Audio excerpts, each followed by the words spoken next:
You know about the power of threes. I don't have to explain that again. The power of threes, man.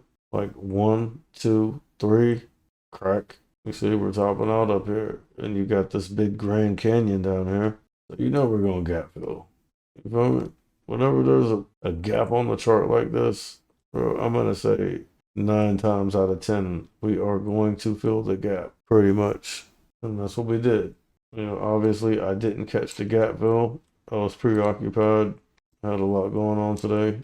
But look, you can see it here. There's the S&P 500. Check it. Check the time. Look, we gap filled and faded. But at some point, we stopped the hemorrhaging. Guess what time that was? 210, 220. This is the same time that the VIX is topping out and starting to roll over. And that's how you know you can go long there. It's not that complicated. It takes a little time though. You do have to know how to read price action a little bit. You're not going to learn how to read price action from watching someone else, getting chat room alerts or all that shit. The only way you are going to truly learn how to read price action is from the screen time. There's no way around it. All the shortcuts and shit, it's really not worth it because you're doing yourself a disservice in the end. And then look, for instance, even something like a Tesla. Check Tesla out. I mean, this thing even worked better. But check it. Fading. Tesla was giving you decent range regardless. Actually, let's go to like the 5 minute. Get a better picture of the price action here.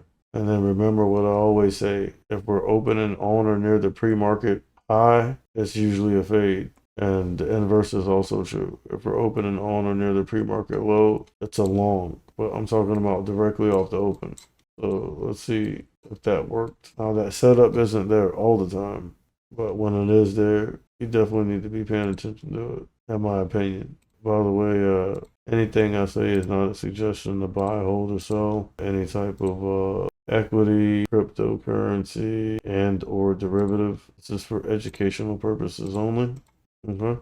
So look, pre-market high up here, pre-market low down here. So it's looking like we're opening on the pre-market low, but they kind of faked this out a little bit here. By the way, the strat did work because look, we opened here and popped up. So you could have caught the scalp to the upside, faded, and then as we bounce up into the pre-market high, you definitely know you can catch that fade there. That's not even what I was focusing on. But look, even on Tesla, check the time here, 2:15, 2:30. As the VIX is topping out and starting to roll over, look what Tesla does. And I mean, I was saying the power hour melt up, and we did get it kinda on the indices, but look at Tesla. Talk about a power hour melt up. I mean, there you go. So it does work on mega caps too, but you have to do a little bit more due diligence to make sure there isn't any external catalyst that's going to affect price. Same thing on Google right here. Look, right here. Bottom out, 230.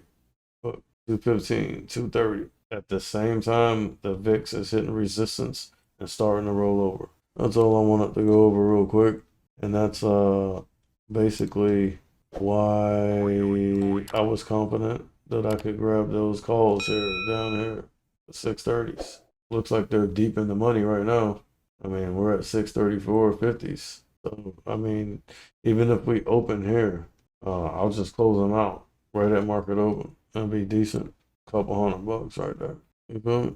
Shit like that I'm talking about, bro. It's really not that complicated. It just takes a little time. It takes putting in the screen time. There is no shortcuts in this shit, bro. Contrary to popular belief, there are no shortcuts here.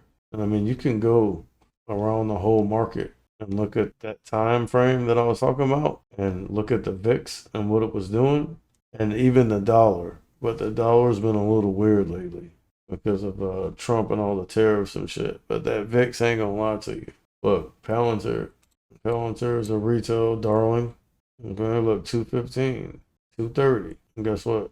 When the VIX started rolling over, started going up. I specifically like to trade the indices and or futures. About to get into some futures here.